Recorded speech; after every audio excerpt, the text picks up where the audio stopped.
안녕하세요, 전술력대입니다. 오늘은 번역 영상이 아니라 이렇게 카메라 앞에 처음으로 서봤는데요. 오늘 제가 진행할 컨텐츠는 해병대 예비역의 플레이트 캐리어 셋업에 대해서 얘기해 보겠습니다. 시작하기 앞서서 구독자분들에게 자기소개 한 번만 부탁드리겠습니다. 안녕하십니까. 저는 포항 해병 1사단에서 근무하고 여단 직할 정모중대 지상경찰 저격소대에서 근무하였습니다. 근무 당시 임무의 형태로는 특수정찰 및 활용유도, 제한적 타격이라는 임무 형태를 부여받아 수행하였습니다.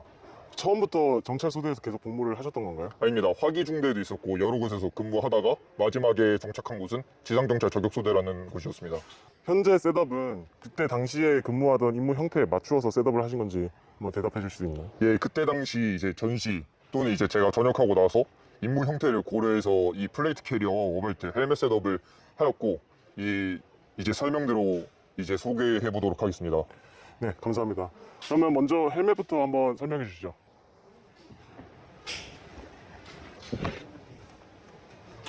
이제 과거 군복무했을 당시에는 오스코 SF랑 오스코 카본 같이 사용을 하였었고, 헬멧을 장시간 착용하다 보니까 이 목에 대한 디스크 통증이 유발돼가지고 지금은 카본을 자주 사용하고 있습니다.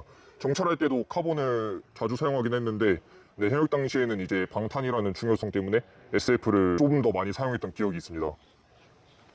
네, 현재 이거 셋업에 보시면 IR 스트로브랑 이제 여러 가지 부착물들도 달려 있는데 이것도 같이 한번 설명해 주십시오. 예. IS 트로보 같은 경우는 항공작전을 생각해서 착용을 하지만 저 같은 경우는 다목적으로 두고 있습니다. 저희 같은 경우는 대대급 UAV 리모아이나 회전익 항공기와의 접선, 아군 식별에 주 목적을 두고 해병대 보병 제대와의 연계작전 또는 미 해병대 연합훈련관의 피하 식별용으로 많이 사용하였습니다. 요 헤드셋은 펠터인가요? 예, 펠터 8을 사용하고 있었고, 그 전에는 오스코 AMP를 사용하다가 배터리라던가 이제 방향 감각은 훨씬 좋긴 하지만 배터리 문제라던가 이제 예산적인 문제에서 펠터 8이 좀 더 나을 것 같더라고 해서 펠터 8로 현재 실제로 사용을 해봤을 때 다른 모델들과 한번 비교를 해보신 적이 있나요? 일단 오스코 AMP 같은 경우는 오히려 방향 감각 그런 거에 대해서 좀 더 뛰어나게 알 수 있고, 노이즈 캔슬링이라고 했나? 스위치를 누르면 그거에 대해서 차단 효과가 좀 더 뛰어난데, 이 펠터 8 같은 경우는 제가 사용을 했을 때 이 여러 모드가 있습니다. 임무 형태에 따라서 그걸 정할 수 있고, 그리고 무엇보다 가장 기본적인 다리, 물론 이제 앰프도 유니티 마운트를 사면 이렇게 달 수는 있긴 하지만 이런 비용적인 문제를 생각하면 펠터가 오히려 이 로봇 다리가 좀 더 싸가지고 좀 더 편한 것 같습니다. 무엇보다 AMP 같은 경우는 대부분 다리가 이렇게 벤트가 나오기 전까지는 다 이렇게 열리다 보니까 벗었을 때 이 PTT에 대한 연결, 이제 마이크에 대한 교신이 잘 안 되는 경우가 있어가지고, 이거 같은 경우는 이렇게 살짝만 벌리고 여기가 환기가 됨과 동시에 교신도 똑바로 할 수 있어가지고 좀 더 저는 편했던 것 같습니다. 여기 지금 라이트가 두 개가 달려 있는데 통상 라이트를 한쪽에 만드는데 두 개나 다신 이유가 있나요? 프리스톤 텍 같은 경우는 저희가 제한적 타격 실시 후 민감 정보 수집을 실시할 때 이 적색, 녹색, 백색 IR이 나오는데, 저는 이게 적색, 녹색을 사용해서 저희가 보는 시선 기점으로 그 정보들을 확인하기 위해 있고, 이 라이트 같은 경우에는 저희가 야간 작전, 무월강 또는 이제 땅굴 작전, 아니면 이제 빛이 없는 무월강 건물에 진입했을 시 아군들에게 엄브렐라가 필요할 경우 이걸 위쪽으로 쏘아 올려서 이렇게 아군에게 조명을 조절하는 역할을 했었습니다. 엄브렐라라고 하셨는데 엄브렐라에 대해서 조금 설명해 주실 수 있으신가요? 이게 부대마다 명칭은 상당히 다르지만 저희 같은 경우는 미해병대한테 이런 기술이 있다라는 걸 배웠을 때, 엄브렐라가 무슨 뜻이냐 물어봤을 때 우산 효과를 함과 동시에 천장에 빛을 쏴가지고 야간 투시경에 빛을 동일하게 조사함과 동시에 아군들에게 시야를 확보시켜주는 이 기술 중 하나입니다. 흔히 말하는 눈뽕 방지를 위해서 이 라이트를 위로 올려서 빛을 전반적으로 다 밝게 만들어주는 그런 효과를 말씀하시는 거죠? 맞습니다. 이 빛을 반사시켜서 야시경에 빛이 들어오게 해주는 그런 효과를 해주고 있습니다. 알겠습니다. 그러면 이제 플레이트 캐리어 셋업으로 한번 넘어가겠습니다. 지금 플레이트 캐리어를 어떤 걸 사용하고 있는지 설명해 주실 수 있으신가요? 저 같은 경우는 현재 플레이트 캐리어를 상당히 많이 사용해봤는데, 뭐 크레이 프리시전의 AVS, SPC 또는 이제 페로 컨셉의 뭐 FCPC, 슬릭, 가장 많이 사용했을 때 저는 JPC를 처음에 사용하게 했는데 돌고 돌아서 JPC가 제일 편해서 JPC로 갈아탔습니다. 네, 다들 돌고 돌아 JPC라는 말이 있죠. 지금 이 플레이트 캐리어를 보시면 전면부터 혹시 설명해 줄 수 있으신가요? 전면부터 설명을 드리자면, 저는 항상 이 플랩과 댕글러 사용하고 있고, 이 플랩 안에는 지혈대 미개봉된 거 하나랑, 그리고 이제 가위, 그리고 이제 저는 복면보다는 위장 크림을 좀 더 선호합니다. 이거 같은 경우는 현재 새 거긴 한데 저는 이 위장 크림 4색이 된 걸 좀 선호를 하고, 지금 이거 같은 경우는 사용한 거는 보통 체스트 리그에 착용이 돼 있고, 그리고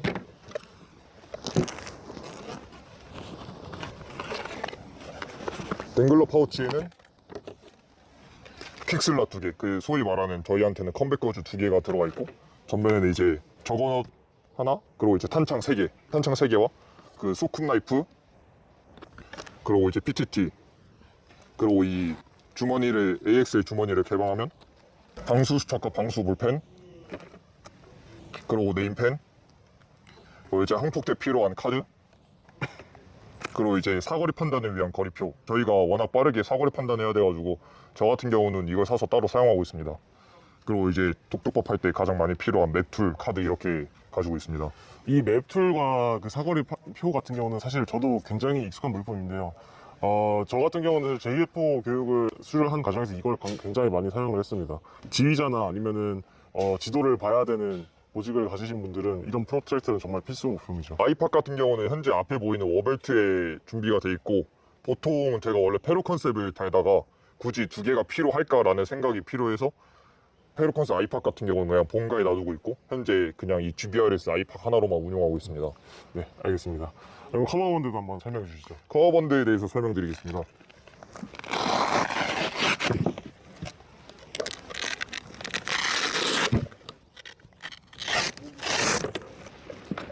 커버번드는 가장 JPC의 기본적인 커버번드를 사용하고, 제가 착용했을 때 기준 좌측부터 라디오 파우치, 그리고 이제 저 같은 경우 여기다 연막탄을 많이 넣고 다닙니다. 이곳에서는 저희가 사용해야 될 그 에이텍 기준에서 사용해야 될 보조 배터리를 여기다 자주 넣고 다닙니다. 이 보조 배터리를 넣어서 이 어깨 라인으로 통과시켜서 선 이쪽에다 착용시키고 있고, 그리고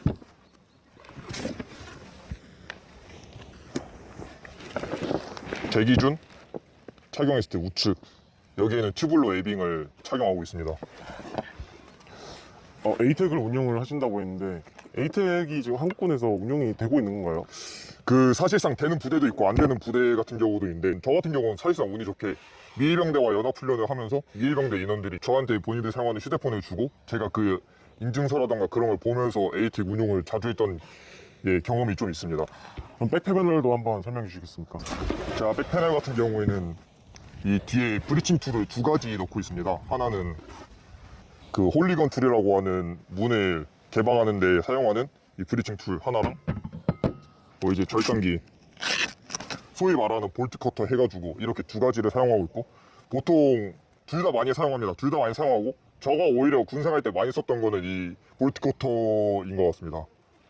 그리고 원래 이 상단에는 제가 필요한 덕테이프라던가 뭐 이쪽에는 투척물 여러 가지 넣긴 하는데, 저 같은 경우는 덕테이프나 아군들이 가장 필요로 하는 물품들을 가장 많이 넣었었고, 그게 투척물이라고 하면 투척물이 되는 거고, 이게 덕테이프는 항상 여기 무조건 제가 들어가 있었습니다. 예상외로 만능 아이템이어가지고. 그리고 이곳 같은 경우는 여러 가지가 넣긴 하는데, 아군이 이제 저체온증 또는 이제 부상 후 후송 전까지 이 아군을 옮기기 전까지 이 은박지 이불, 이제 한국말로 하면 제가 잘 기억이 안 나는데 서바이벌 블랭켓. 네. 그렇게 해가지고 이거 하나랑, 여기 같은 경우는 제가 많이 안 넣고 다닙니다.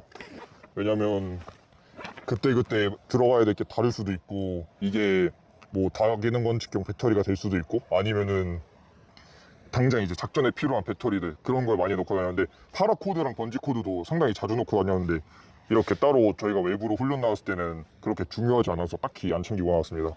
그럼 백패널 같은 경우는 일단 경우 임무나 그 상황에 따라서 세팅이 많이 바뀌는 건가요? 예, 맞습니다. 그런 거에 따라서 많이 바뀌긴 한데, 근데 기본적으로 항상 들어간 건 덕테이프랑 파라코드, 번지코드, 그리고 이제 다기능 관측경, 이거는 거의 뗄래야 뗄 수 없는 장비이기 때문에 그거 항상 배터리로 넣고 다녔습니다. 여기에다가.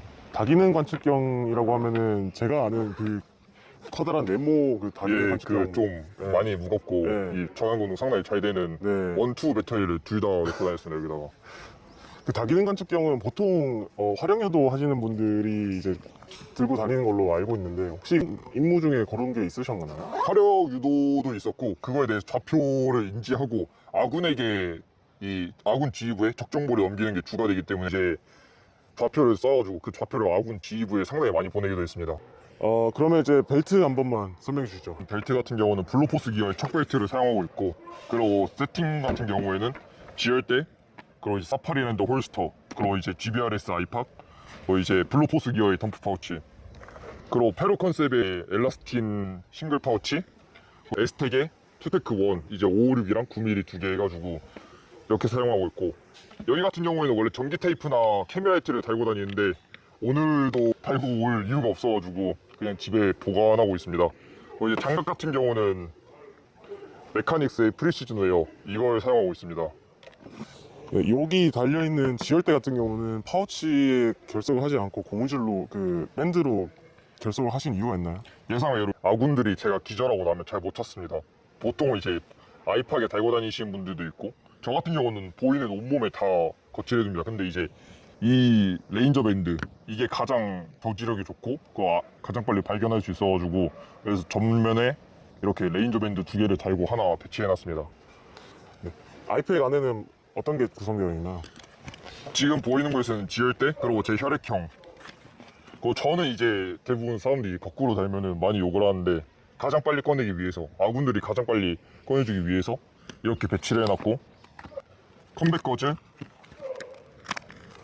그리고 이제 페이스 쉴드, 소위 말하는 소생 마스크, 그리고 이제 테이핑,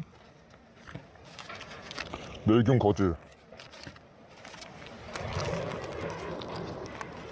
그리고 체스트 실, 그리고 이거 보이는 장갑 두 개, 그리고 카타테랑 압박 붕대, 비인두기 이렇게 착용하고 있습니다. 네. 저도 사실 예전에 다른 아이팩, 그러니까 매니포스에서 아이팩을 사용한 적이 있는데, 저도 사실 그때도 거꾸로 달았던 이유가 이렇게 정방향으로 달게 되면은 꺼낼 때 생각보다 상당히 불편합니다. 근데 거꾸로 달게 되면 그냥 이렇게 버클을 풀고 바로 다 꺼낼 수가 있어가지고 저도 이렇게 세팅을 했던 기억이 있습니다. 그리고 사실 생각보다 많은 분들이 이렇게 아이팩을 거꾸로 세팅을 해서 바로바로 꺼낼 수 있게 이렇게 사용을 합니다. 네. 벨트는 그냥 세팅이 계속 고정이 되어 있는 건가요? 예, 아니면 벨트 세팅 같은 경우는 레이어드를 추가할 때가 있고 안 할 때도 있고, 보통은 많이 추가를 안 합니다. 헬기 작전이라던가 도시 지역 작전에 들어가는 경우에는 저한테 불안한 문을 이제 군견이 없을 때 불안한 문을 기점으로 열어야 된다, 땡기는 문이다라고 하면 그 문에 걸고 뭔가 이상하다 싶으면은 열고 바로 푸는 형식, 아니면 그냥 헬기 레이어드 거는 형식, 그렇게 착용하고 있습니다. 이 방독면은 어떤 건지 설명해 줄 수 있나요? 제가 이제 전역하고 사용할 M50 마스크인데, 원래 군에 있을 때는 K5 마스크를 이 크라이 GP 파우치에서 남는 공간에 달아놨습니다. 근데 이제 전역을 하고 만약에 이제 제가 예비군이 소집되기도 전에 그럴 일 없겠지만 생화학 공격이 터졌다, 어떻게든 살아남아야 되니까, 그렇기 때문에 이 M50 마스크를 하나 장만해가지고 항상 유사시 사용할 수 있게 차 안에 넣고 다닙니다. 네. 그러면 이 권총 한 번만, 피스를 한 번만 설명해 주시죠. 이 권총 같은 경우는 제가 훈련용으로 이제 사용하고 있는 서트 권총이라고, 이 트리거 설정을 하면은 트리거 리셋 전에 이렇게 레이저가 나옵니다. 그거 땡기면은 이 레이저 두 개가 해가지고 본인의 탄착점, 그거 땡기기 전 그렇게 해가지고 이걸로 드라이 파이어 연습이라던가 그런 거 상당히 자주 했었습니다. 알겠습니다. 그러면 이제 소총 한번 설명해 주시죠.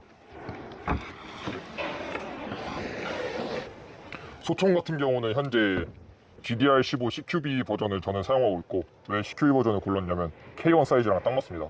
거의 비슷한 총열에다가 크기, 그리고 이제 무게도 거의 비슷하기 때문에 저는 GDR-15 CQB 버전을 선택했고, 그리고 오히려 전동건이기 때문에 겨울, 여름 상관없이 훈련도 잘 되고, 무엇보다 가장 가스 걱정 없고 그냥 배터리 충전만 잘 하면은 오랫동안 사용할 수 있어가지고, 그래서 다스를 선택했습니다. 네, 광학 장비랑 부착물에 대해서 한 번만 설명해 주십시오. 현재 이 전방에 보이는 표적지시 같은 경우는 동인강하게 엠라드 3를 사용하고 있고, 이거 같은 경우는 가시, 비가시, 일루미네이터, 가시 레이저, 비가시 레이저, 그리고 이제 일루미네이터 이렇게 사용할 수 있고, 일루미네이터를 조절할 수 있는 공간, 그 일루미네이터와 비가시 레이저를 사용할 수 있는 그리고 기능, 그리고 이제 가시 레이저만 사용할 수 있는 기능, 비가시 레이저만 사용할 수 있는 기능, 이게 홀로선보다 뭐 다른 표적지시기들보다 출력이 약하긴 하지만 국내에서 사용할 수 있는 그나마 AS 잘 되고 유지하기 가장 좋은 표적지시기이긴 합니다. 근데 대신 겨울에 좀 출력이 많이 약해지긴 합니다. 그거 빼면 정말 나쁘지 않고 가성비입니다. 그러고 모드라이트 18690 이 조명을 사용하고 있고 배터리가 18690이고 예상보다 이게 칸델라, 루멘, 럭스 모든 게 다 적절하고 이게 칸델라가 예상 외로 세가지고 그래서 저는 개인적으로 이 여러 가지 조명을 썼을 때 모드라이터 18690이 제일 좋아가지고 이걸 아직도 사용하고 있습니다. 그리고 이제 이어서 이오텍 EXP 3테크 2 이거 같은 경우는 제가 여러 옵틱을 써봤는데 뭐 LPBO도 있고 뭐 레이저 젠2 아니면 뭐 볼텍스의 스트라이커 이글 뭐 홀로선 뭐 레드도트 경통형 그렇게 다 써봤는데 아무래도 이제 야간 작전 팀2를 가장 많이 하다 보니까 그래서 저는 선택했을 때 야간 사격이랑 그런 거 다 고려하면은 이오텍이 나한테 가장 잘 맞고 가장 편하고 이제 사격도 제일 잘 된다라는 생각이 있어서 이오텍을 선택했습니다. 여기 밑에 라이저를 다셨는데 최근에 이제 사격 그 트렌드를 보게 되면은 라이저를 하이 마운트를 쓰는 게 낫다 아니면 하이 마운트는 무의미하다 약간 이런 의견들이 많이 좀 갈리고 있는데 혹시 이 라이저를 쓰신 이유가 있을까요? 저 같은 경우는 야간 투시경 사격 또는 이제 방독면 사격 또는 이제 저 개인적으로 저는 이제 견착을 좀 빨리 하는 편을 선호하기 때문에 라이저를 좀 올렸습니다. 이오텍 자체도 어쨌든 간 이게 높이가 많이 높지만 BH가가 많이 높지만 근데 이제 저는 오히려 견착을 최대한 빨리 해가지고 적에 대한 제압이 우선되는 게 좋겠다 해가지고 라이저를 올려서 오히려 견착 속도를 빠르게 함과 동시에 적을 제압하는 거에 목적을 뒀고 야간 작전이라던가 아니면 또는 이제 화성망 상황 그런 상황을 고려해서 조준을 오히려 수월하게 하기 위해서 저는 유니티 라이저를 착용하고 있습니다. 감사합니다. 그러면 이 슬링은 어떤 제품을 혹시 지금 사용하고 계신가요? 슬링은 저도 이제 여러 가지 써봤는데 페로컨스 슬링스터 이게 가장 좋고 거의 타이거 스트라이프가 또 이제 한정판이에요. 한정판으로 이제 살짝 테프어 느낌으로 쓰는데 이게 저는 한 4년째 쓰고 있는데 안 무너지고 이게 잘 안 뜯어지고 사용되고 있어서 오히려 이게 좀 더 편해서 이걸 사용하고 있습니다. 네, 설명 감사드립니다. 현재까지 장비 세팅을 다 살펴봤는데요. 아마 구독자분들이 정찰 소대에 근무를 하셨는데 왜 플레이트 캐리어랑 벨트나 이런 것들을 세팅을 하냐라고 아마 하실 수도 있는데 지금 세팅을 한 거는 정찰 목적의 세팅이 아니고 아마 정찰 목적 세팅이 따로 있으시죠? 정찰 목적에 테스트 리그도 있고 슬릿도 있고 여러 가지가 있는데 그거는 다음에 공개를 해드리기 위해서 네. 일단 오늘은 저희가 후방 작전 네. 이제 대침투 작전 또는 네. 이제 기지방호 아니면 직접 타격, 제한적 타격을 이제 중점으로 한 그런 네. 장비 셋업입니다. 네. 그래서 말씀드렸듯이 이 셋업은 이제 다른 후방 지역 작전, 도시 지역 작전을 하기 위해서 셋업을 하신 거고 그래서 이런 정찰 목적이 아닌 정찰 목적이 아니라는 것을 좀 이해를 해주시면 되겠습니다. 지금까지 이렇게 다 살펴봤는데요. 역시 가장 셋업할 때 중요한 거는 본인이 어떤 임무를 가지고 있냐 그리고 본인이 어떤 목적으로 이 세팅을 했냐인 것 같습니다. 예, 많은 분들이 실수하시는 것들 중에 그냥 맹목적으로 해외 특수부대를 따라 하시는 경향들이 있는데 만약 뭐 에어소프터나 코스플레이어는 사실 상관없지만 본인이 정말 임무를 수행해야 되는 인원이라면 꼭 이 부분을 숙지를 하셨으면 좋겠습니다.